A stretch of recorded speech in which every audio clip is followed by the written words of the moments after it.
हात धुन्छौ र साबुन पानीले धुन्छु नि कति बेला धुन्छौ र छिनछिनमै धुन्छु नि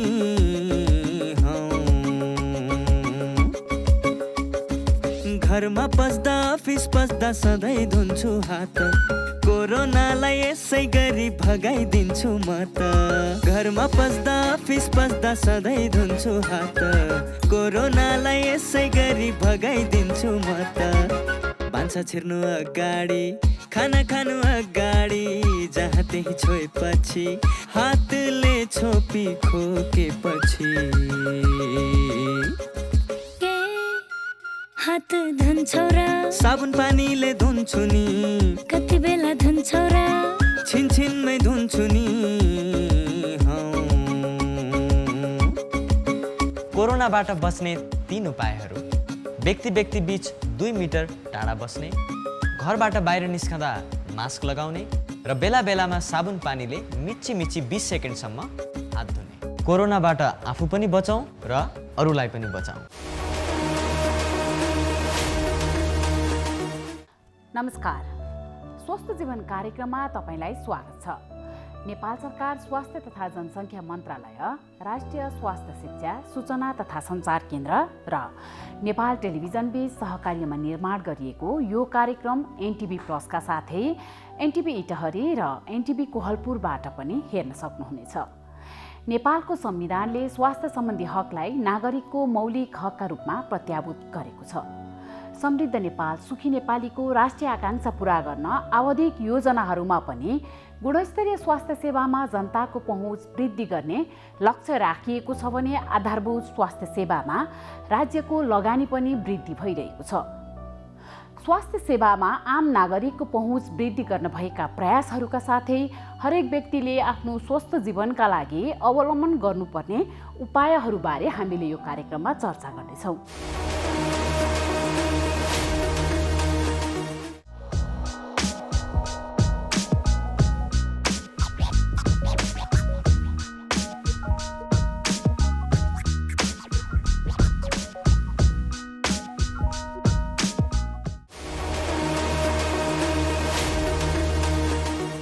नेपालमा पछिल्लो एक सातामा कोरोना भाइरसको नयाँ थपिने संक्रमित 40% वृद्धि भएको छ। स्वास्थ्य तथा जनसङ्ख्या मन्त्रालयले छिमेकी राष्ट्रमा कोरोना संक्रमण वृद्धि हुँदा त्यसको असर नेपालमा परेको जनाएको छ। नेपालमा कोरोना भाइरसको दोस्रो चरणको लहर आउने सम्भावना देखिएको छ। स्वास्थ्य तथा जनसङ्ख्या मन्त्रालयले पछिल्लो समय कोरोना संक्रमण बढ्दै गएको भन्दै सबै खाले भिडभाड हुने गतिविधि रोक्नलाई आग्रह गरेको छ। कोरोना संक्रमणको अवस्थाबारे रिपोर्ट आज हामीले प्रस्तुत गर्नेछौँ। आज 14औं अन्तर्राष्ट्रिय अटिजम जनचेतना दिवस। नेपालमा अझै पनि अटिजमका बारेमा जनचेतनाको अभाव रहेको छ। बालबालिका जन्मेपछि उसको शारीरिक तथा मानसिक विकास स्वाभाविक प्रक्रिया हो। कतिपयको उमेर अनुसार शारीरिक तथा मानसिक वृद्धि विकास भएन भने अटिजम भएको हुन सक्छ। अटिजमको पहिचान र उपचारबारे स्वास्थ्य संवाद आज हामीले प्रस्तुत गर्नेछौँ। स्वस्थ जीवनशैलीका लागि ध्यान दिनुपर्ने कुराहरूबारे एकजना विशेषज्ञको सुझाव पनि हामीसँग हुनेछ। सुरुमा विशेष रिपोर्ट।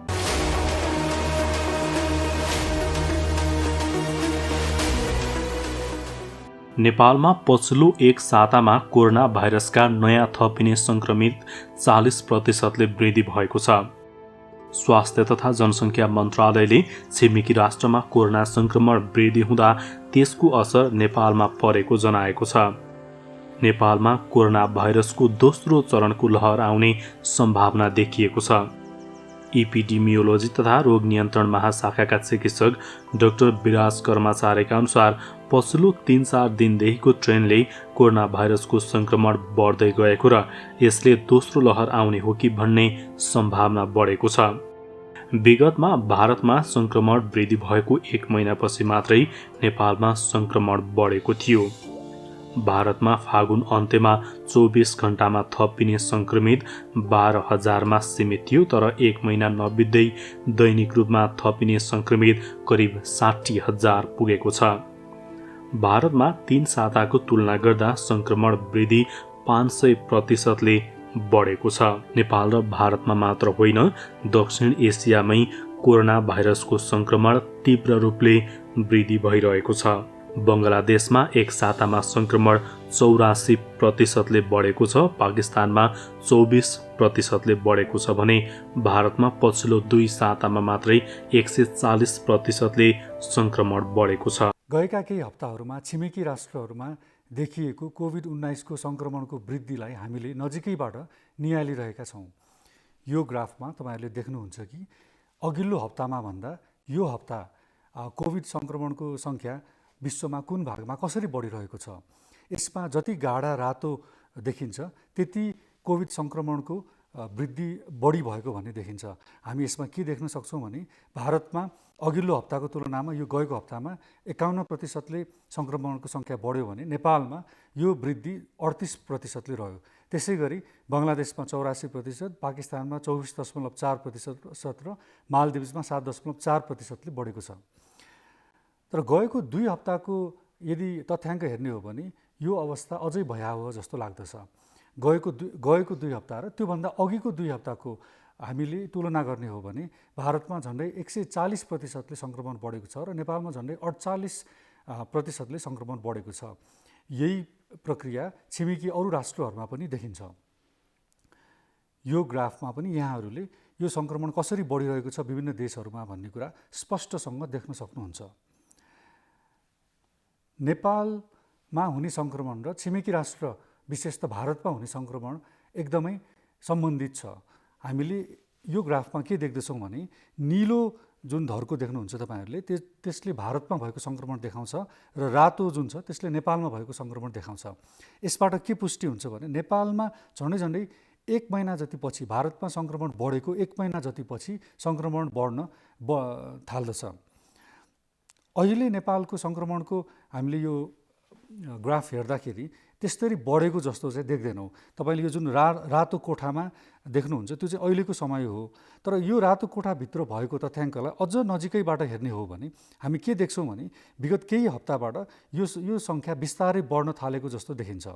तपाईँले यसमा जुन दायाँपट्टि चैत लागिसकेपछिको जुन वृद्धि दर देख्नुहुन्छ त्यसले पनि नयाँ सङ्क्रमण अझै बढ्न थालेको हो कि भन्ने कुरा देखाउँदछ। र त्यो मात्र होइन कि नेपालमा टेस्ट भइरहेको जति पनि कोभिडको टेस्ट भइरहेको छ त्यो टेस्ट भइरहँदाखेरि पोजिटिभिटी रेट भन्छौँ त्यो पनि केही परिवर्तन भएको देखिन्छ। फागुनको पछिल्लो समयदेखि आएर यो टेस्ट पोजिटिभिटी बिस्तारै उकालो लाग्न थालेको जस्तो यो तथ्याङ्कले स्पष्टसँग देखाउँदछ। यसको अर्थ अब दोस्रो चरणको सङ्क्रमण सुरु हुन्छ भन्ने कुरामा हामी सबै सतर्क रहनुपर्छ भन्ने कुरा देखाउँदछ। तर यो भनेर हामी धेरै डराउनु पर्दैन, तर चनाखो चाहिँ भइरहनु पर्दछ। पहिलो सङ्क्रमण जसरी हामीले सबै एकजुट भएर लाग्यौँ र त्यो आधारमा हामीले दोस्रो सङ्क्रमण पनि एकजुट भएर लागेको खण्डमा हामीले पहिलो चरणको सङ्क्रमणभन्दा धेरै राम्रा उपलब्धिहरू हासिल गर्न सक्नेछौँ। हामीले सबैभन्दा पहिले ध्यान दिनुपर्ने कुरा के हो भन्दाखेरि यो सङ्क्रमणको जुन चरण सुरु हुन्छ यसमा बचाउनु पर्ने पहिलो प्राथमिकता कसलाई पर्दछ त? यसमा सबभन्दा पहिलो त ज्येष्ठ नागरिकहरू पर्दछ। त्यस्तै दीर्घ रोगीहरू जस्तै चिनी रोग, उच्च रक्तचाप, क्यान्सर, श्वास प्रश्वास तथा किडनीसँग सम्बन्धित रोगहरू भएका व्यक्तिहरू र अर्को चाहिँ गर्भवती महिलालाई पर्दछ। त्यही भएर हाम्रो पहिलो ध्याउना चाहिँ यी तीन व्यक्ति समुदायहरूलाई जोगाउनुमा पर्दछ। यसमा हामी सबैको महत्त्वपूर्ण भूमिका हुन्छ। म आज यहाँहरूलाई व्यक्तिगत रूपमा यो के भूमिका हामीले निभाउनु पर्दछ, परिवारमा हामीले के भूमिका निभाउनु पर्दछ, स्वास्थ्य संस्थामा, समुदायमा र समष्टिगत रूपमा हेर्दाखेरि राष्ट्रिय नीतिमा के गर्नुपर्दछ भन्ने कुरा छोटकरीमा बयान गर्दछु। व्यक्तिगत रूपमा हामी सबैको यो मुख्य जिम्मेदारी हो कि कोभिड-19 को सङ्क्रमणबाट हामी आफू पनि जोगिनुपर्छ र अरूलाई पनि जोगाउनु पर्दछ। यसको लागि हामीले जनस्वास्थ्यका सावधानीहरू जुन अपनाउनु पर्ने यहाँहरूलाई थाहा नै छ। साबुन पानीले मिची हात धुने, खोक्दा र हाच्छिउँ गर्दा नाक र मुख छोप्ने, सधैँ मास्क लगाइराख्ने, कोभिड-19 को खोप लगाउने, शङ्का लागेमा टेस्ट गर्ने र लक्षण देखिएमा चिकित्सकसँग परामर्श लिने कार्य गर्नुपर्दछ। कोभिडको शङ्का लागेमा टेस्ट गर्नको लागि हामी हिचकिचाउनु हुँदैन। किनभनेदेखि यदि हामी पोजिटिभ भनेर डायग्नोज भएको खण्डमा त्यस अनुसारले आवश्यक उपचारका विधिहरू अवलम्बन गर्न सक्दछौँ र अरू आफूबाट अरूलाई सार्न पनि हामी जोगाउन सक्दछौँ। स्वास्थ्य तथा जनसङ्ख्या मन्त्रालयका प्रवक्ता प्राध्यापक डाक्टर जागेश्वर गौतमले आइसोलेसन र क्वारेन्टिन तयारी अवस्थामा राख्न सबै पालिका र प्रदेश सरकारलाई आग्रह गरिएको बताउनुभयो। उहाँले कोभिड-19 को सङ्क्रमण फैलिन नदिन सामाजिक दूरी बनाएर बस्न, मास्क अनिवार्य लगाउन र नियमित हात धुन अझै महत्त्वपूर्ण रहेको बताउनुभयो। कोभिड-19 को क्षतिहरू कम गर्न हामी सबैका प्रयासहरू जारी छन्। हामीले स्वास्थ्य तथा जनसङ्ख्या मन्त्रालयको अनुरोध अनुसार हिँड्दा, बस्दा, काम गर्दा एक अर्कालाई सङ्क्रमणको आशंकामा राखेर मानिसबाट मानिसको दूरी कम्तीमा 2 मिटर कायम गरौँ। मास्कको सधैँ उचित तरिकाले प्रयोग गरौँ। हातको सरसफाइमा ध्यान दिउँ। हातले नाक, मुख, अनुहार छुने बानीहरू हटाउँ। हाम्रा यस किसिमका व्यवहार सधैँका लागि हुने गरी सुधार भए भने कोभिड-19 को सङ्क्रमणबाट बच्नुका साथै धेरै किसिमका सरुवा रोगहरूबाट समेत जोगिन सकिन्छ। र पालिकाहरूमा जोखिमयुक्त क्षेत्रहरू पहिचान गरी एन्टिजेन टेस्टिङ फेसिलिटी बढाउने र टेस्ट अनुगमन तथा कन्ट्याक्ट ट्रेसिङका लागि पालिका, जिल्ला तथा प्रदेशबीच समन्वय प्रभावकारी बनाउने, साथै काठमाडौँ उपत्यका प्रवेश गर्ने व्यक्तिहरूको र्यान्डम टेस्टिङ पनि बेला बेलामा गर्ने, जुन कुरा हामीले पहिला पनि गरेको थियौँ। अस्पतालहरूमा लक्षण भएकाहरूको RT-PCR को परीक्षणहरू बढाउने र परीक्षण निःशुल्क हुने कुरा सबैलाई जानकारी गराउने। बढ्दो सङ्क्रमणलाई मध्यनजर गरी चीन सरकारबाट प्राप्त खोपका सम्बन्धमा सुझावहरू प्राप्त भएका छन्। यी सुझावहरू अनुसार पूर्वाधारको हिसाबले उपयुक्त अस्पतालहरूबाट खोप दिने, त्यसमा अहिले 40बाट 59 वर्षको व्यक्तिहरूलाई फरक किसिमको कार्ड बनाएर दिने भन्ने निर्णय भएको छ। र यो कुरा चाहिँ राष्ट्रिय खोप सल्लाहकार समितिबाट पनि परामर्श लिएर निर्णय गर्ने भन्ने कुरा भएको छ। जनस्वास्थ्यका मापदण्डहरूको पालनाका साथै प्रवेश बिन्दुबाट प्रवेश गर्ने व्यक्तिहरूलाई होम क्वारेन्टिनमा बस्न उत्प्रेरित गर्ने, जोखिमका आधारमा एन्टिजेन वा PCR परीक्षण गर्ने र 10वटा सर्जिकल मास्क 10 दिनको लागि उपलब्ध गराउने कुरामा प्रदेश, जिल्ला र स्थानीय निकायले सुनिश्चितता गर्ने। मास्कको अनिवार्य प्रयोग र कुनै पनि प्रकारका भेलाहरू पूर्ण रूपले रोक्न जिल्ला स्थित CCMC, DCCMCहरूलाई अनुरोध गर्ने र यसका साथै एउटा अनुरोध पनि छ हाम्रो।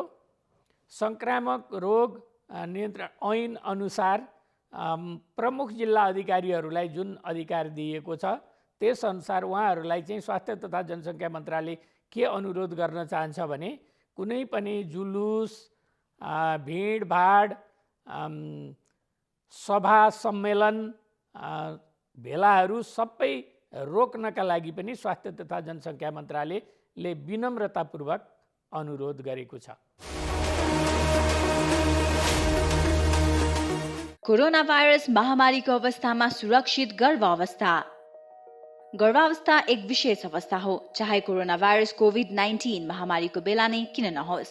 विपद वा सामान्य अवस्था जे भए तापनि गर्भवती तथा उनको गर्भमा रहेको बच्चालाई विशेष हेरचाह र स्याहार चाहिन्छ। गर्भवतीमा पनि कोरोना भाइरसको संक्रमण हुन सक्छ। त्यसैले कोभिड-19 का लक्षणका साथै गर्भावस्थामा देखिन सक्ने खतराका लक्षणहरूबारे जानकारी राखौं। गर्भावस्थामा देखिने खतराका लक्षणहरू: टाउको साह्रै दुख्नु, आँखा तिर्मिराएर धमिलो देखिनु, हात तथा मुख सुनिनु, हात खुट्टा अरुरो भई काँप छुट्नु वा मुर्छा पर्नु, कडासित तल्लो पेट दुख्नु, योनिबाट रगत वा पानी बग्नु। यी मध्ये कुनै पनि खतराका लक्षणहरू देखा पर्ने बित्तिकै तुरुन्तै नजिकैको स्वास्थ्य संस्थामा जाँच्न लैजानु पर्दछ। नियमित गर्भवती जाँच तथा खतराका लक्षणको समयमै पहिचान गरी गर्भावस्थालाई सुरक्षित बनाऊ। कोभिड-19 सम्बन्धी कुनै पनि जिज्ञासा वा परामर्श चाहिएमा पैसा नलाग्ने कल सेन्टर 1115 वा 1133 मा सम्पर्क गरौँ।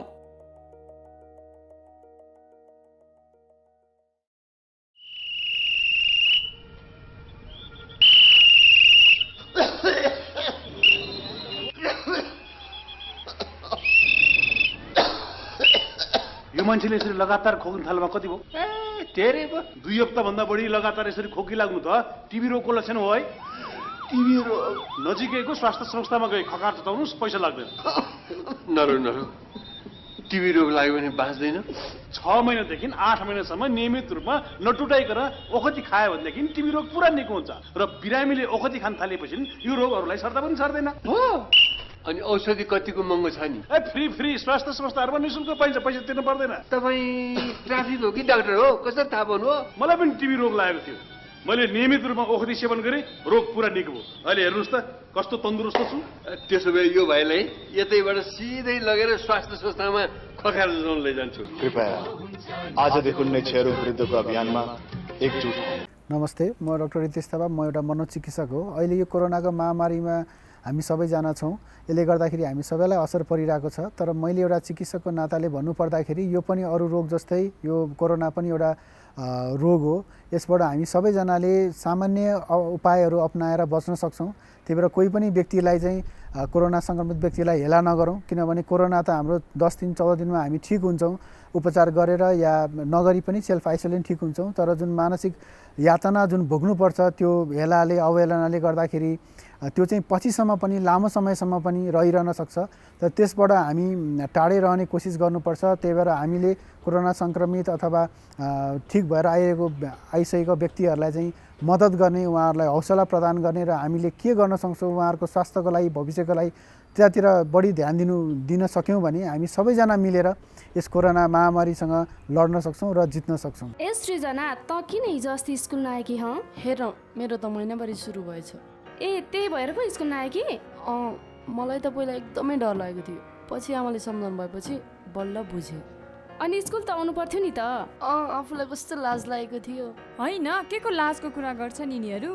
केही होइन। सृजना पनि आइछन् त आज। अनि हिजो अस्ति कहाँ गएकी थियौ? खास कुरा उसको महिनावारी सुरु भएर समस्या भएछ मिस। महिनावारी हुनु समस्या होइन, यो त किशोरीहरूमा हुने सामान्य प्राकृतिक कुरा मात्रै हो। सामान्यतया महिनावारी 10 देखि 15 वर्षका किशोरीहरूमा सुरु हुन्छ। यो स्वाभाविक कुरा हो। महिनावारी हुँदाखेरि डराउने, चिन्ता लिने गर्नु हुँदैन। महिनावारी हुँदाखेरि अरू बेला जस्तै स्कुल आउनुपर्छ, तर व्यक्तिगत सरसफाइ भने बढी नै गर्नुपर्छ। महिनावारी भएको समयमा दिनहुँ नुहाउने, सफा कपडा लगाउने, सफा ठाउँमा सफा बिछौनामा सुत्ने, सफा प्याड लगाउने गर्नुपर्छ। महिनावारी हुँदा घर परिवार सँगै राखेर किशोरीहरूलाई पोसिलो खानेकुरा खुवाउनुपर्छ।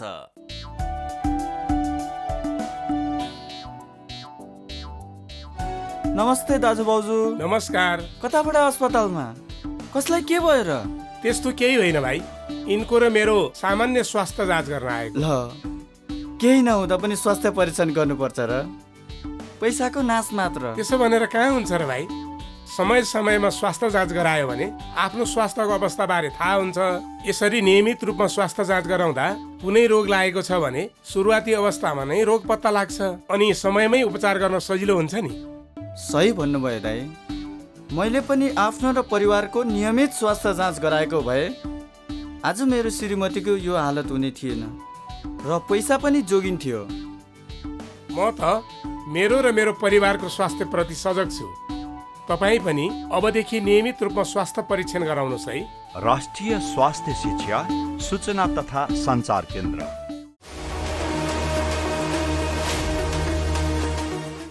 आज 14औं अन्तर्राष्ट्रिय अटिजम जनचेतना दिवस। नेपालमा अझै पनि अटिजमका बारेमा जनचेतनाको अभाव रहेको छ। बालबालिका जन्मेपछि उसको शारीरिक तथा मानसिक विकास स्वाभाविक प्रक्रिया हो। कतिपयको उमेर अनुसार शारीरिक तथा मानसिक वृद्धि विकास भएन भने अटिजम भएको हुन सक्छ। अटिजम भएका व्यक्तिलाई समयमै पहिचान गरी विशेष सहयोग, प्रशिक्षण र थेरापी गर्न सकेमा उनीहरूले अर्थपूर्ण र सहयोगी जीवन बिताउन सक्छन्। अटिजमको पहिचान र उपचारबारे स्वास्थ्य संवाद अबको क्रममा।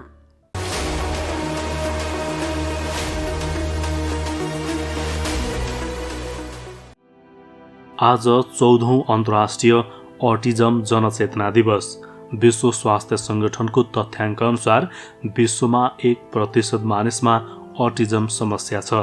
अटिजम कुनै चिकित्सकीय रोग भने होइन, के भएर यो समस्या देखिन्छ भन्ने एकिन कारण पनि पत्ता लाग्न सकेको छैन। बालबालिका जन्मेपछि उसको शारीरिक तथा मानसिक विकास स्वाभाविक प्रक्रिया हो। कतिपयको उमेरअनुसार शारीरिक तथा मानसिक वृद्धि विकास भएन भने अटिजम भएको हुन सक्छ। अटिजमले बालबालिकाको शारीरिक वृद्धिमा खासै असर नपारे पनि मानसिक विकासमा भने असर पुर्याउँछ। अटिजम भएका बालबालिकाले राम्रो साथ सहयोग पाए भने उनीहरूको व्यवहारमा परिवर्तन ल्याउन सकिन्छ। अटिजम भएका बालबालिकाहरूलाई छुट्टै साथ तथा सहयोगको आवश्यकता छ। उनीहरूलाई शिक्षा दीक्षा दिने तरिका समेत फरक हुन्छ। नेपालमा अझै पनि अटिजमका बारेमा जनचेतनाको अभाव रहेको छ। अटिजमको पहिचान र उपचारबारे अटिजम केयर नेपालका अध्यक्ष डाक्टर सुनिता मलेकु अमात्यसँग हामीले संवाद गरेका छौँ। अटिजम चाहिँ एउटा अपाङ्गता हो। लगभग 2008मा मेरो आफ्नै छोराको अटिजमको डायग्नोसिस भएको थियो र त्यतिखेर चाहिँ अब नेपालमा अटिजमको त्यति अवेरनेस पनि थिएन र मेरो बच्चाको डायग्नोसिसको लगत्तै मैले चाहिँ यस विषयमा आफूलाई पनि अलिकति तालिम लिन म इन्डिया पनि गएँ र फर्केर आएपछि चाहिँ हामी म जस्तै अरू अभिभावकहरूको समूह मिलेर हामीले चाहिँ यो अटिजम केयर नेपाल सोसाइटी चाहिँ स्थापना गरेका हौँ र त्यस पश्चात चाहिँ अटिजमको क्षेत्रमा चाहिँ हामीले थुप्रै कामहरू पनि गरिरहेका छौँ। अहिले पनि के काम गर्नुहुन्छ यहाँहरूले अटिजमको सेक्टरमा? अब अटिजम एउटा एकदमै युनिक किसिमको डिसेबिलिटी छ, यो अपाङ्गता हो। यस्ता नानीहरू जसलाई अटिजम भएको छ उहाँहरूलाई चाहिँ शारीरिक रूपमा उसको अपाङ्गता देखिँदैन। उसको व्यवहारमा उसको बोलीचालीले मात्रै मान्छेलाई अड्कल हुन्छ कि बच्चालाई केही समस्या छ भनेर र त्यसले गर्दाखेरि यसमा जनचेतनाको एकदमै आवश्यकता पर्छ र हामीले सुरुवातको कालमा चाहिँ जनचेतनामा एकदमै धेरै काम गऱ्यौँ। तत्पश्चात अब काठमाडौँमा यसको जनचेतना राम्रो पनि भएको अवस्था छ। पहिला पहिला धेरै ठुलो भइसकेको 7-8-9 वर्ष नभइकन बच्चाहरूको डायग्नोसिस त्यति हुँदैन थियो र भए पनि फरक किसिमको डायग्नोसिसहरू हुने, किनभने स्वास्थ्य कर्मीहरूमा पनि अटिजमको बारेमा त्यति धेरै जनचेतना थिएन। तर यो 10-12 वर्षमा आएर चाहिँ यसको जनचेतना राम्रोसँग अगाडि बढेको छ काठमाडौँमा। काठमाडौँ बाहिर अहिले पनि यसको अवस्था अझै पनि गाह्रो छ भन्नाले जनचेतनामा धेरै काम गर्नुपर्नेछ र अटिजम केयर नेपाल सोसाइटीले चाहिँ राष्ट्रिय स्तरमा जनचेतनाको काम गर्छ। सरकारसँग पनि समन्वय गर्छ। खास के कारण हुन्छ अटिजम? यो रोग होइन, यो अपाङ्गता हो। यो एउटा अवस्था हो, एउटा अवस्था हो, मस्तिष्कमा आएको एउटा अवस्था हो जहाँ चाहिँ बच्चालाई चाहिँ सामाजिकीकरण गर्न, उमेर सरह व्यवहार गर्न, दोहोरो कुराकानी गर्न समस्या हुन्छ। यो जन्मजातै लिएर आउने अवस्था हो। अटिजम जन्मदै हुन्छ कि पछि गएर हुने हो? अहिले पनि विश्वभरि नै यसमा थुप्रै रिसर्च पनि भयो, अहिले पनि यिनीहरू जारी नै छ। डेफिनेटली जेनेटिक म्युटेसनले गर्दा हुन्छ यो, तर कति नम्बरको जिनमा कुन किसिमको समस्याले हुन्छ भन्ने कुरा चाहिँ अझै पनि पत्ता लागेको छैन। किनभने एउटै मात्रै सिम्पटम हुँदैन, यसमा थुप्रै समस्याहरूको एउटा सङ्गठित रूपमा अवस्था देखिन्छ यो, जसले गर्दाखेरि जेनेटिक म्युटेसन हो। त्यो म्युटेसन विभिन्न कारणले हुनसक्छ। अब आमालाई कुनै स्ट्रेसको कारणले या चाहिँ कुनै पनि अब औषधि सेवनले, अर्को चाहिँ अब कतिपय समयमा चाहिँ प्रिमेच्योर बेबिजहरूमा पनि अटिजमको जोखिम बढ्दो रहेछ। अन्डरवेट भएको बच्चाहरूमा पनि अटिजमको जोखिम बढ्न जान्छ। तर अनफर्चुनेटली हामीलाई आजसम्म यो कारणले यति नम्बरको जिनमा यो हुनाले भएको भनेर चाहिँ पत्ता लागेको अवस्था छैन। जस्तै कतिपय बच्चाहरूलाई चाहिँ एकदम ठुलो भएपछि मात्रै थाहा पाइन्छ होइन उसलाई अटिजम भएको छ भन्ने कुरा। खासमा कस्ता कस्ता लक्षणहरू हुन्छन् कि यस्तो लक्षण भयो भने, यस्तो लक्षण देखियो भने चाहिँ बच्चालाई अटिजम भयो भनेर बेलैदेखि केयर गर्ने? यसमा पनि अब दुईटा कुरा हुन्छ। एउटा त धेरै सानो बेलामै पनि अड्कल लाउन सकिन्छ, जुन चाहिँ अब बच्चा 2 वर्ष अगावै जब उसको दोहोरो कुराकानी नै सुरु भएको हुँदैन त्यतिखेर पनि उसका लक्षणहरू हुन्छन्, तर चिन्न अत्यन्त गाह्रो हुन्छ। भने कतिपय चाहिँ अब ठुलो भइसकेर बोल्नुपर्ने उमेरमा पनि बोलेन भन्ने अवस्थामा हुन्छ। यो दुई प्रकारले नै चिन्दाखेरि फाइदा हुन्छ, किनभने कोही कोही अभिभावकहरू त सानो नानी भएका अभिभावकहरू हुनुहुन्छ भने कसैको अलि ठुलो भइसकेका नानीहरू, ठुलो भइसकेका समूह हुनुहुन्छ। र हामीले सरसर्ती के बुझ्न जरुरी छ भने जब बच्चाको एउटा वृद्धि र विकास हुन्छ, विकास त देख्छौँ हामी, ठुलो सानो मोटो अल्गो यो सबै कुरा देखिन्छ, तर विकास चाहिँ हामीले नियालेर चिन्न जरुरी छ। हाम्रो बुझाइबाट त्यो चाहिँ कस्तो हुन्छ भने बच्चाले चाहिँ बच्चाको उमेर सर जब बोली नै विकास नभइसक्दा पनि आफूलाई चाहिने कुराहरू चाहिँ केही न केही रूपमा व्यक्त गरिरहेको हुन्छ, सञ्चार गर्न थालिसकेका हुन्छ। आफूलाई चाहिने कुरा औँलाले देखाउने, अरूले बोलाउँदा फर्केर हेर्ने, यदि यस्तो कुराहरू रेस्पोन्स गरिरहेको छैन, बच्चाले बोलाउँदा हेरिरहेको छैन, आँखामा आँखा जुदाउँदैन, होइन, दोहोरो कुराकानी गर्दैन, धेरै सानो उमेरमा नबोल्ने नानीले पनि चाहिने कुरा देखाउँछ, अरूले देखाएको कुरा फनक्क फर्केर हेर्छ। यस्तो दोहोरो आदान प्रदान छैन भने हामीले चाहिँ शङ्का गर्नुपर्छ। र अब 2-2.5-3 वर्ष भइसकेको बच्चाले पनि दोहोरो कुराकानी गरिरहेको छैन, बोलाउँदा हेर्दैन, आँखामा आँखा जुदाउँदैन, आफ्नो उमेर सरकको अरू बच्चाहरू आउँदाखेरि नजिक गएर खेल्न जाँदैन, या चाहिँ अरूहरू खेलिरहन्छ, ऊ चाहिँ कुनामा एक्लै आफ्नै धुनमा बसिरहने, सामानहरू घुमाउने, सामानहरूलाई लाइन लाइन लाइन लाइन लगाएर राख्ने, शरीरको अङ्गहरू हल्लाकै गर्ने, एकै किसिमको आवाज निकालेकै गर्ने, र बोल्ने भन्दा पनि जे भन्यो ठ्याक्कै त्यही दोहोऱ्याउने। तिमी कहाँ जाने भनेर सोध्यो भने बच्चाले पनि तिमी कहाँ जाने भनेर सोध्ने, दोहोऱ्याउने भन्छौँ हामी यसलाई। यस्तो सिम्टमहरू छ, डर त्रास त्यति थाहा नहुने, यस्तो कुना छेउछेउ लगाएर हिँड्ने हुन्छ नि। अनि कोही बच्चाहरू चाहिँ आवाज आउने बित्तिकै 2वटा हातले कान थुन्ने हुन्छ नि, त्यो आवाजलाई उसले चाहिँ त्यसलाई सहन गाह्रो हुने उसको कानलाई। हो यस्ता लक्षणहरू जुन चाहिँ सामाजिक व्यवहारसँग सम्बन्धित छ, आँखामा आँखा नजुदाउने, मैले भने जस्तै बोलाउँदा नहेर्ने, यो त सबै सामाजिक व्यवहारिक कुराहरू। र अर्को चाहिँ उमेर सरह बोलीचाली, दोहोरो संवाद, बोलेर होस् या नबोलेर पनि हामी साङ्केतिक रूपमा पनि थुप्रै सञ्चार गर्न सक्छौँ। यदि यस्तो सञ्चार र व्यवहारको समस्या छन् भने चाहिँ अटिजम भनेर शङ्का गर्नुपर्ने हुन्छ। अटिजमको उपचार छ कि छैन त? अब रोग हुँदो त ओखती गरेर यसको उपचार हुन्थ्यो। अनफर्चुनेटली यो डिजिज होइन, यो अवस्था हो। त्यसैले यसमा बच्चालाई जुन समस्या छ, जस्तै उसलाई कम्युनिकेसनमा, सञ्चारमा समस्या, उसलाई व्यवहारमा समस्या छ, उसले चाहिँ अरू बच्चाले जस्तो उमेर सरह आफूलाई चाहिने लाइफ स्किलहरू स्पोन्टेनियसली सिक्दै जाँदैन भने चाहिँ यी कुराहरू चाहिँ सिकाउनु पर्ने हुन्छ, जसलाई हामीले प्रारम्भिक हस्तक्षेप भन्छौँ, अर्ली इन्टरभेन्सन। त्यसैले तालिम प्राप्त व्यक्तिको सहयोग लिएर अभिभावकले नै पनि सिकेर, विशेष गरेर नेपालको परिप्रेक्ष्यमा जहाँ चाहिँ यस्ता सेन्टरहरू छैनन्, सबै भार अहिले पनि अभिभावककै थाप्लोमा छ भने चाहिँ अभिभावकले बुझ्न, यो विषयमा ज्ञान राख्न, तालिम लिन, आफू सशक्तिकरण हुन एकदमै जरुरी हुन्छ। र सिकाएपछि चाहिँ सिक्छ बच्चाले। हरेक बच्चामा सिक्ने क्षमता हुन्छ, कसैको धेरै कसैको कम, तर सिकाएपछि सिक्छ। र उमेर सरह सिकाउने कुरा पनि फरक हुन्छ र सिकाउँदै लानुपर्ने हुन्छ। अटिजम समस्या भएका व्यक्तिहरूको लागि चाहिँ नेपाल सरकारबाट केही सहयोग भएको छ कि छैन?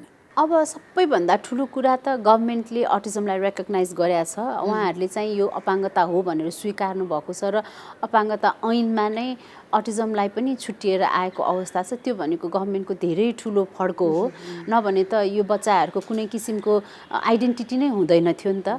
र गभर्मेन्टले यसरी आइडेन्टिफाई गरिसकेको अवस्थामा अब बन्ने कानुनहरूले पनि यसलाई बोल्छ, नीति नियमहरूले पनि यसलाई बोलेको पनि छ। तर त्यही हो कि कार्यान्वयनमा डेफिनेटली समस्या छ। त्यो त ओभरअल नेपालमा सबै ठाउँको समस्या हो, यसमा मात्रै होइन।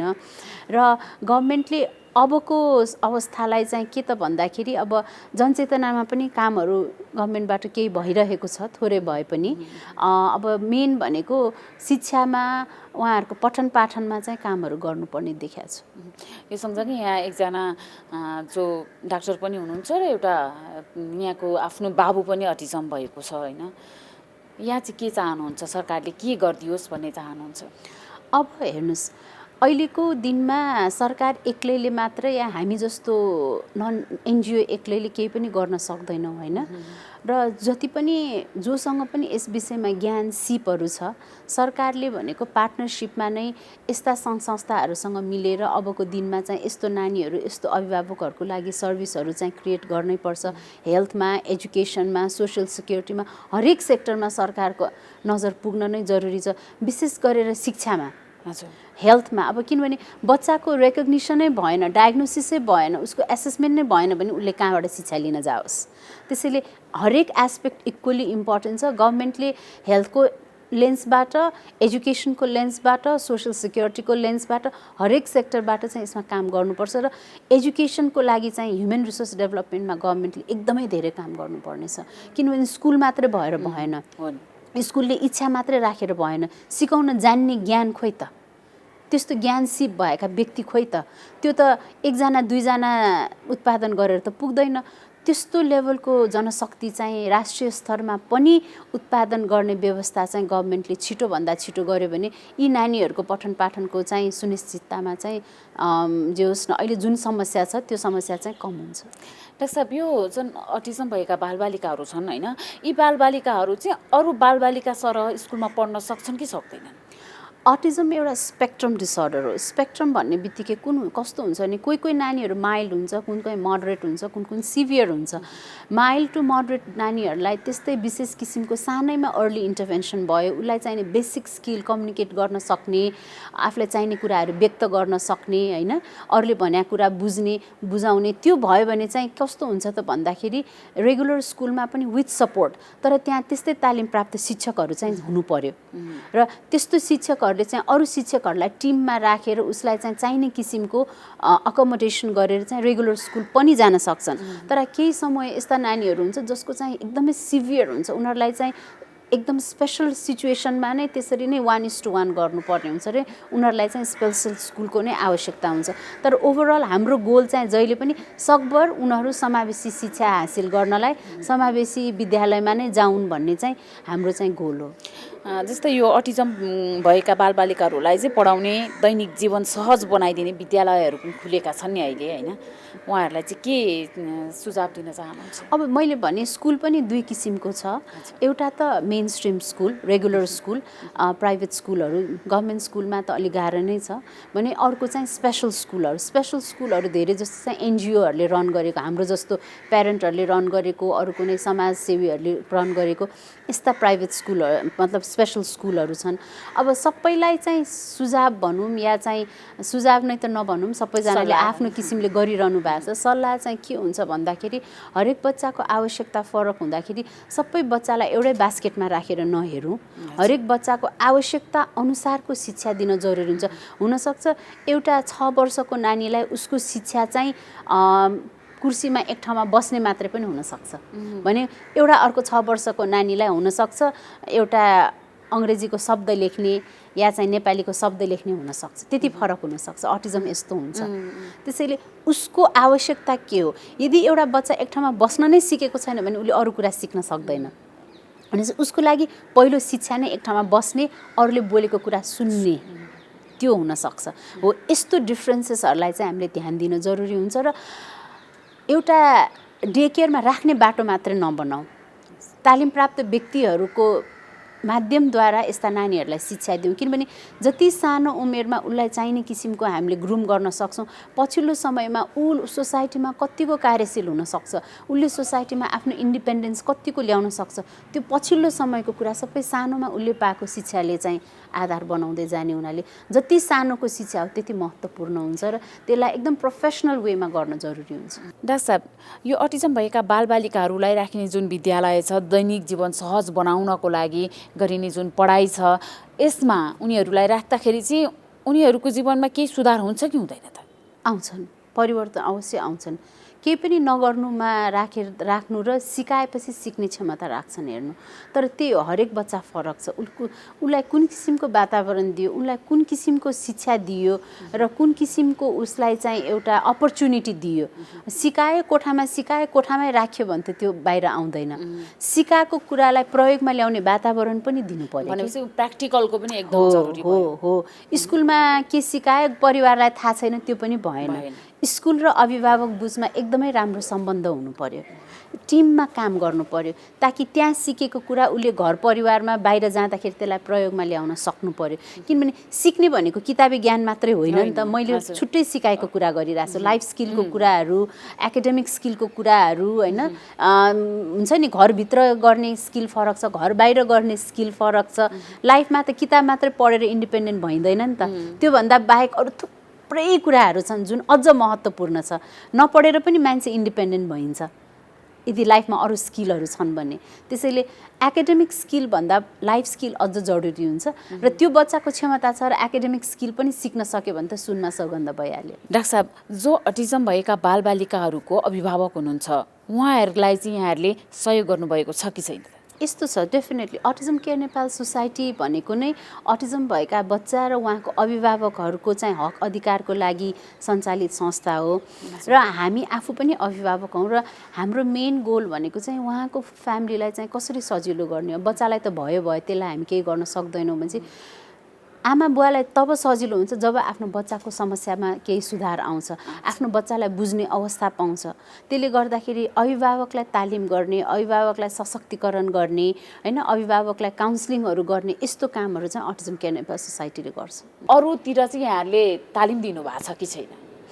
अटिजम केयर नेपाल सोसाइटीले चाहिँ लगभग 2014-15सम्म चाहिँ काठमाडौँमा नै केन्द्रित भएर काम गरेको थियो र त्यो दौरानमा हामीले थुप्रै अभिभावकहरूलाई चाहिँ तालिम गर्यो। काठमाडौँभित्र काठमाडौँ बाहिर गरिकन लगभग 32 जिल्लाको त अभिभावकहरू थुप्रै सङ्ख्यामा आएर तालिम लिएर जानुभएको थियो र 2015 पछि चाहिँ हामीले के गरेका छौँ भन्दाखेरि 7वटामा 5वटा प्रोभिन्समा चाहिँ हाम्रो शाखाहरू चाहिँ हामी जस्तै अभिभावकहरू सङ्गठित भएर सञ्जालहरू सुरु भएको छ।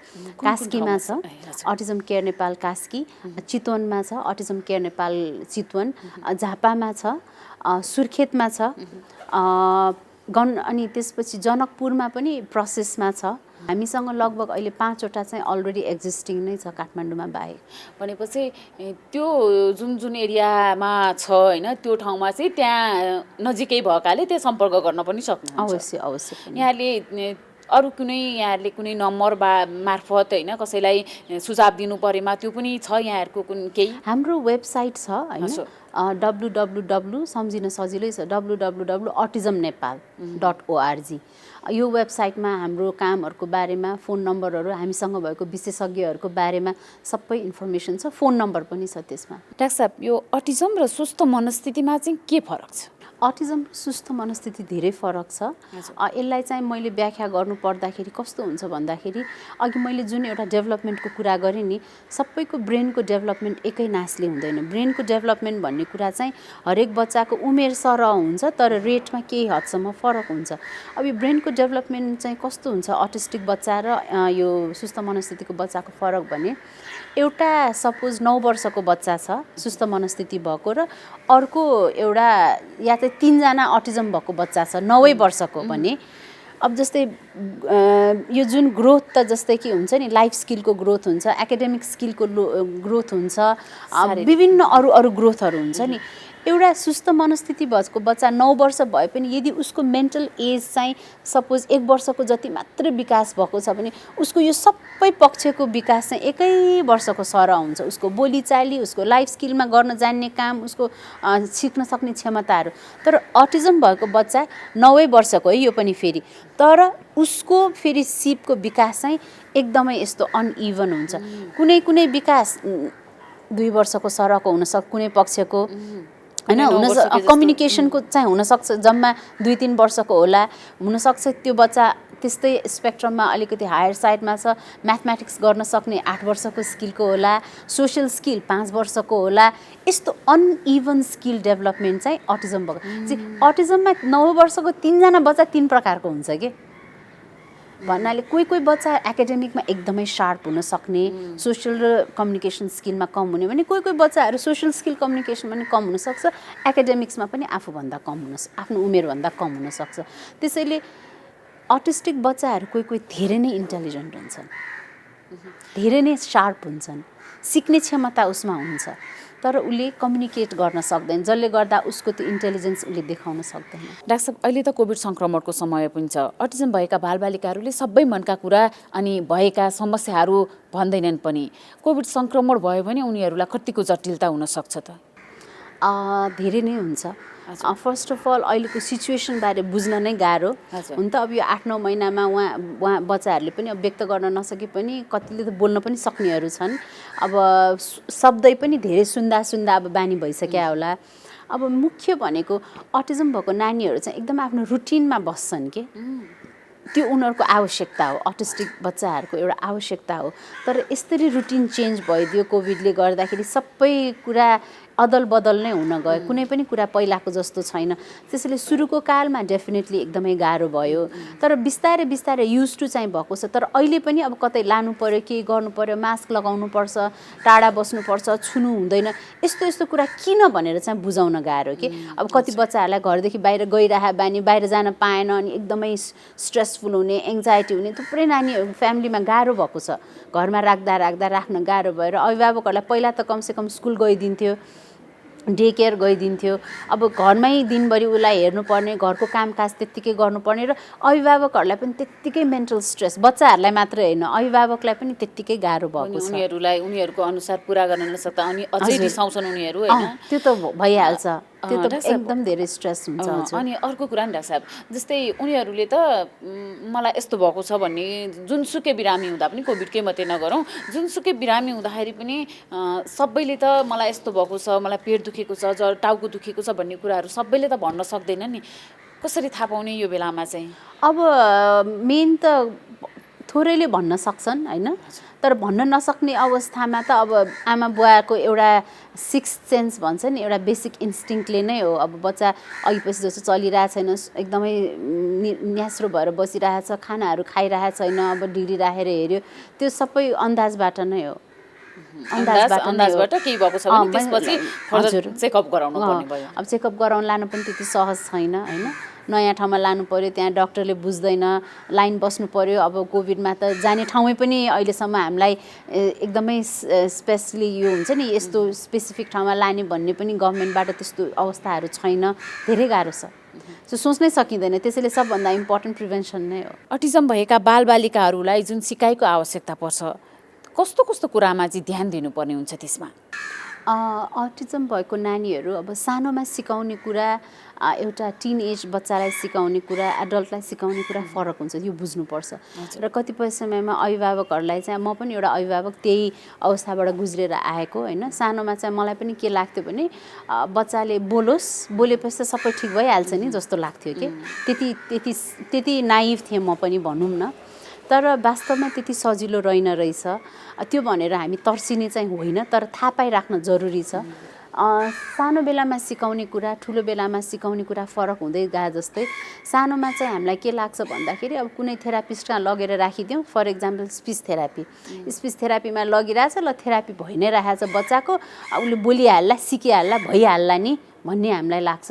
तर वास्तवमा त्यति सहज होइन, किन भन्दाखेरि अटिजम भएको नानीलाई ल्याङ्ग्वेज नआएको मात्र होइन, उसको चाहिँ कम्युनिकेसन गर्ने स्किलमा प्रब्लम हो, ब्रेनको डेभलपमेन्टमा प्रब्लम छ। त्यसले गर्दा उसलाई सानोमा जुन त्यो कम्युनिकेट गर्न सिकाउने हो, नर्मल स्पिच थेरापीले हुँदैन।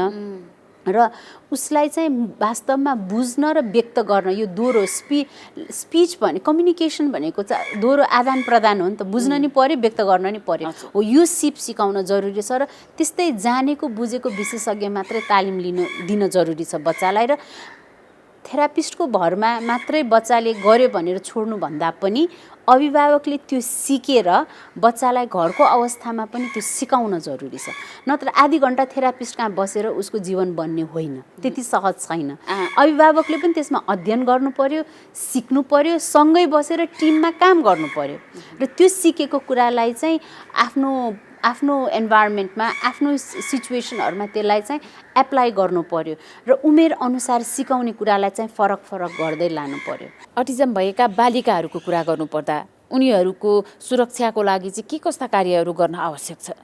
अब बालक र बालिकामा अब अटिजमको जुन मूल समस्या त्यो त उस्तै सेम नै हो, तर फरक के छ त भन्दाखेरि अब बालिकाहरू ठुलो हुँदै गएपछि जस्तै अब महिनावारीको कुराहरू आउँछ र यो कुरा चाहिँ सिम्पल होइन रहेछ भन्नाले सिम्पल पनि हो एक किसिमले, किनभने जस्तै अब हामीले अहिले एक्सपिरियन्स के गर्यौँ भने हाम्रो संस्थामा आउने बालिकाहरूलाई हामीले लगभग उनीहरू 8-9 वर्षको उमेर पुग्दैमा हामीले चाहिँ यो महिनावारीमा कसरी ह्यान्डल गर्ने भन्ने कुराहरू तालिम गर्न थाल्यौँ। स्कुलमा पनि र घरमा अभिभावकहरूले पनि, जसले गर्दा के भयो त भन्दाखेरि महिनावारी पुग्ने समयसम्ममा उहाँहरू चाहिँ अलिकति त्यो विषयमा चाहिँ गर्न सक्ने किसिमले ह्यान्डल गर्न सक्ने किसिमको हुनुभयो। त्यसले गर्दा लाइफै परिवर्तन भयो कि अभिभावक। यो मैले किन भनेको भने अरू यस्ता अभिभावकहरू पनि हुनुहुन्छ जसकोले चाहिँ यो कुराहरू थाहा नभएर त्यो गर्ने अवसर पाउनु भएन र महिनावारीको अवस्थालाई लिएर उहाँहरू असाध्यै चिन्तित, किनभने हरेक पल्ट हुँदाखेरि सबै आमाले नै गरिदिनु पर्ने। आमा हुन्जेल त आमाले गर्लान्, आमा नभएपछि कसले गर्ने त त्यो काम? यो एकदमै ठुलो एकदमै सिरियस म्याटर हो यो।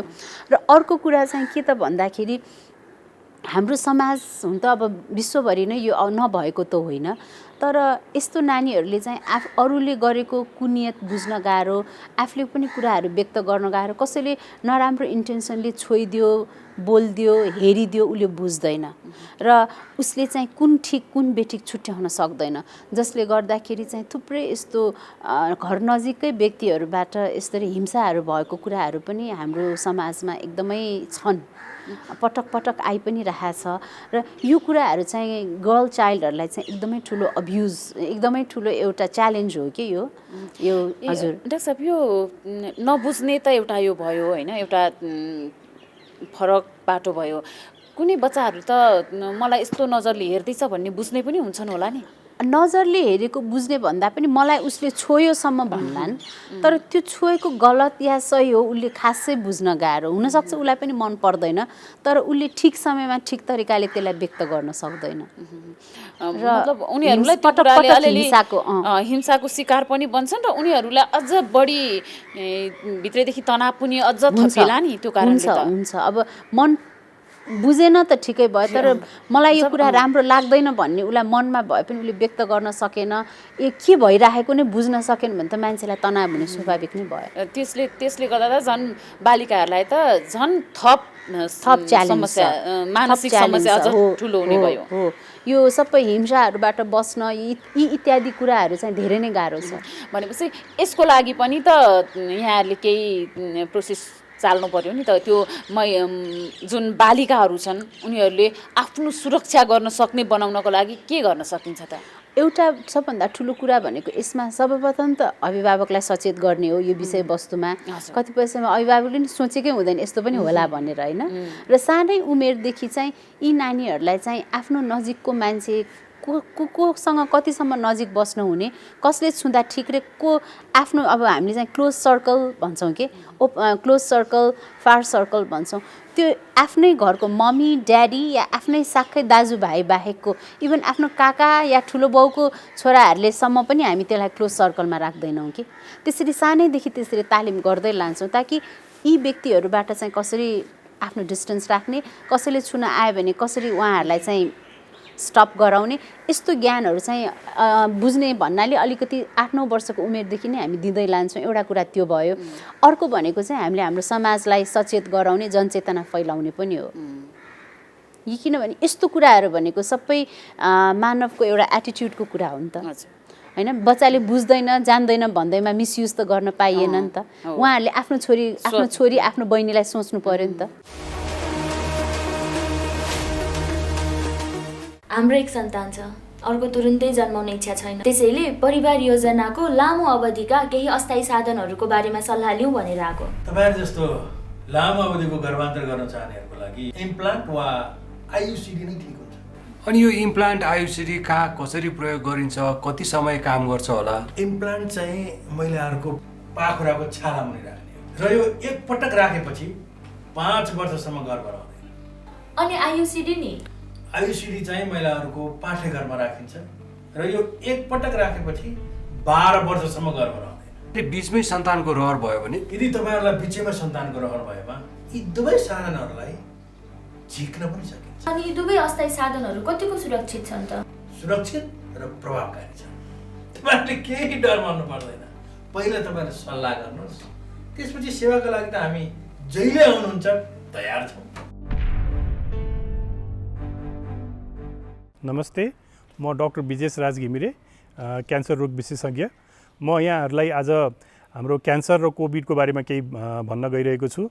यहाँहरूलाई थाहै छ हामी यो क्यान्सर बिरामीहरूमा हाम्रो रोगसँग लड्ने क्षमताहरू अलिक कम भएको हुनाले यो हाम्रो कोभिड या यो रोग चाहिँ उहाँहरूलाई केही गरी भइहाल्यो भने चाहिँ अलिकति जटिल रूपमा जान सक्ने र ज्यान पनि जान सक्ने किसिमबाट अगाडि बढ्न सक्ने भएको हुनाले हामीले चाहिँ क्यान्सर रोगको बिरामीहरूलाई चाहिँ यसबाट बच्न र यसबाट सावधानी अपनाउन चाहिँ एकदमै धेरै नै जरुरी छ।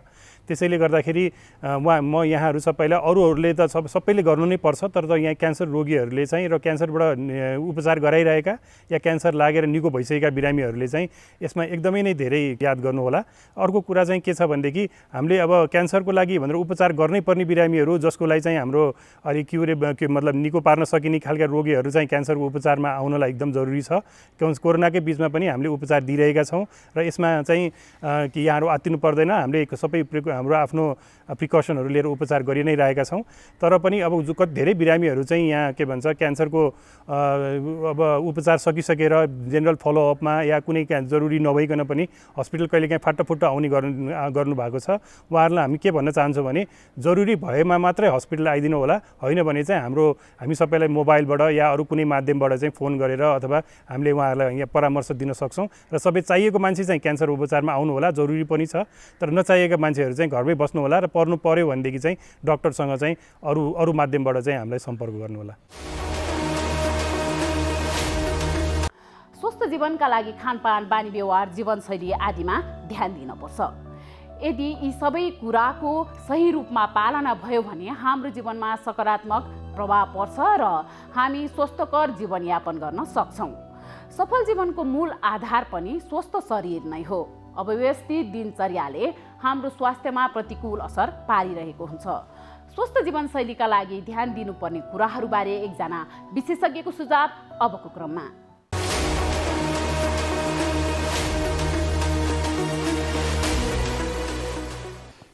नमस्कार, म doctor Amit Gauli, consultant internal medicine general physician. हाल म ग्रान्डी इन्टरनेसनल हस्पिटलमा कार्यरत छु।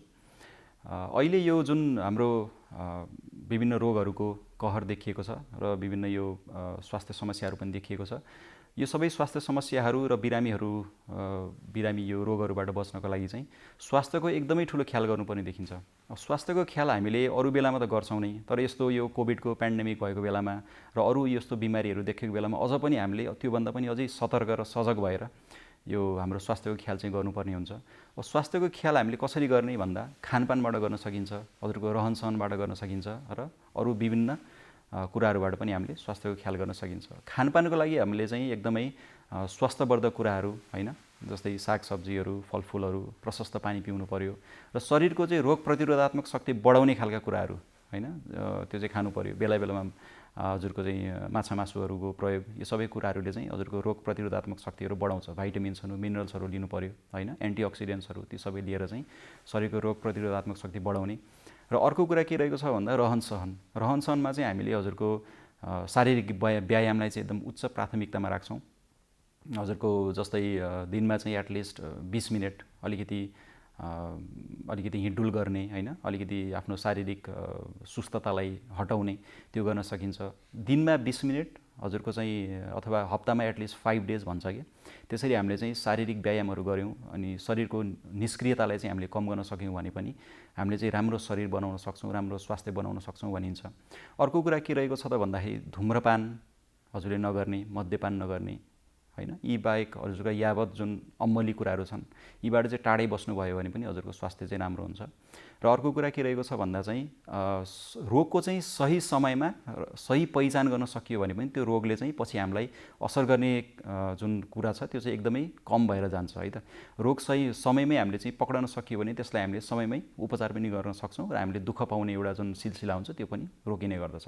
त्यसै भएको कारणले गर्दाखेरि चाहिँ हामीले चाहिँ जुन टेस्टहरू हुन्छ, होइन, वार्षिक हिसाबले चाहिँ यो ब्लड टेस्टहरूदेखि लिएर जुन बेसिक टेस्टहरू हुन्छ त्यो पनि गर्ने र चिकित्सकीय परामर्श पनि लिने, चिकित्सकको सल्लाहअनुसार अगाडि बढ्ने, होइन, त्यस्तो गऱ्यौँ भने चाहिँ हामीले चाहिँ आफ्नो हेल्थलाई चाहिँ धेरै हदसम्म बचाउन सक्छौँ। र कुनै पनि शरीरलाई गाह्रो पर्यो, कुनै पनि अप्ठ्यारो पर्यो, कुनै लक्षणहरू देखियो भने चाहिँ एकदमै झर्को मानेर, अल्छी मानेर घरमा बस्ने अथवा चाहिँ औषधि जहाँ पाए त्यहीबाट किनेर खाने, एउटा त्यो जुन एउटा हाम्रो नेपालमा एकदम भयावह स्थिति, एउटा जुन त्यो एक्टिभिटी, एउटा जुन त्यस्तो गर्ने प्रक्रिया देखिन्छ, त्यो एकदमै नराम्रो प्रक्रिया हो। आफूलाई त्यस्तो केही नराम्रो फिल भएको छ, नराम्रो अनुभव शरीरमा भएको छ भने तुरुन्त डक्टरकोमा गएर डक्टरको परामर्श, डक्टरको चेक जाँच र डाक्टरको चाहिँ हजुरको सल्लाह बमोजिम चाहिँ उपचार गराउन सक्नुभयो भने हजुरको स्वास्थ्यमा पर्न सक्ने नकारात्मक प्रभावहरूलाई हामीले धेरै नै न्यूनीकरण गर्न सक्छौँ र यसरी नै हजुर अगाडि बढ्दै जानुहोला, स्वास्थ्यको ख्याल राख्नुहोला।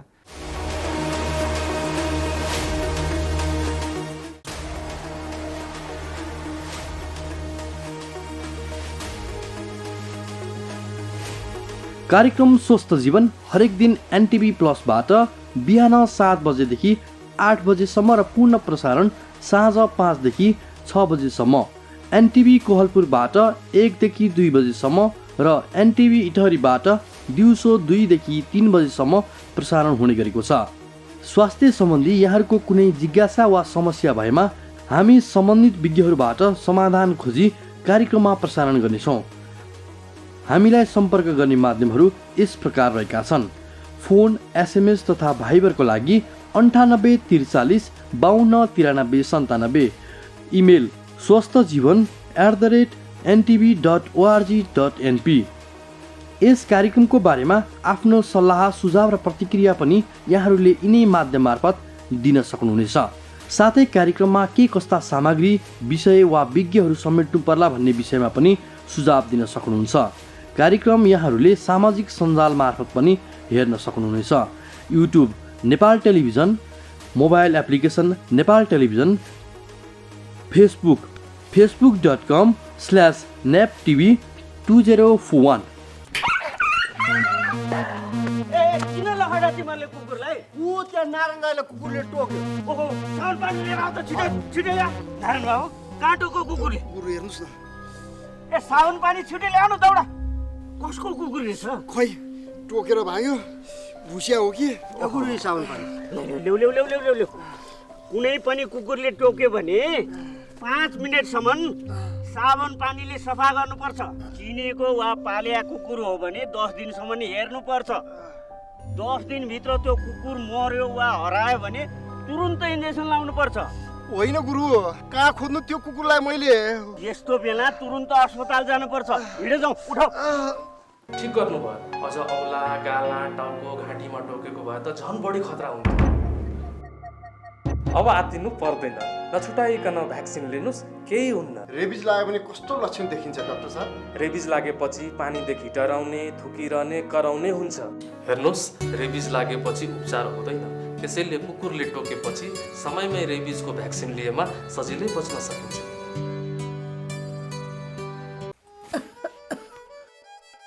काकी, कता हिँड्नु भएको?